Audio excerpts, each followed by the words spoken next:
Welcome to this video tutorial dedicated to BORIS platform. BORIS Cross-Border Risk Assessment for Increased Prevention and Preparedness in Europe is a project funded by the European Mechanism of Civil Protection. The platform is a tool to support the planning of mitigation actions in a multi-risk framework. In BORIS, damages and losses from earthquakes and floods have been calculated. The WebGIS functionalities have been tested in two pilot areas, the cross-border area between Italy and Slovenia, and between Slovenia and Austria. The WebGIS is modular, which makes it easy to adapt it to other areas and to include other hazards. The BORIS WebGIS is very intuitive and user-friendly. End users can be guided by clicking on the question marks that provide access to online help. Help is available in all the languages of the involved partners, which are Italian, Slovenian, Montenegrin, German, Turkish and English. Once the user has accessed the BORIS WebGIS, different tabs from the top of the homepage are available to visualize input data and results of the risk analyses.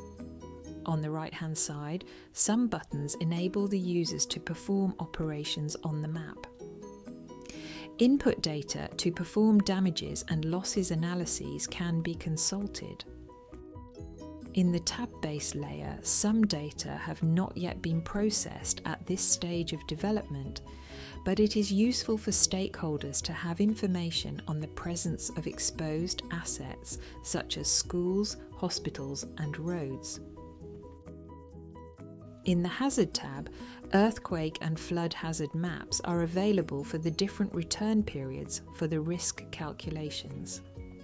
Information on vulnerability and exposure is also available. The assets exposed in a selected municipality are shown on screen.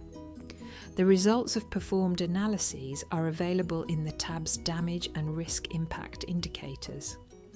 The impacts of the considered hazards, earthquake and flood, are provided regarding economic and human losses. The user is supposed to select the area of interest and to choose between single risk and multi-risk. If the first option is selected, results are independently presented for earthquakes and floods. If the option multi-risk is selected, the losses due to combining the two hazards are shown in tables and maps. By querying the map, the loss curves for earthquakes and floods are visualized. These curves represent the annual exceedance probability of losses. The end users of the BORIS platform are authorities in charge of planning risk mitigation measures and those who need to understand which hazard leads to higher losses and which area deserves priority intervention. Thank you for your attention.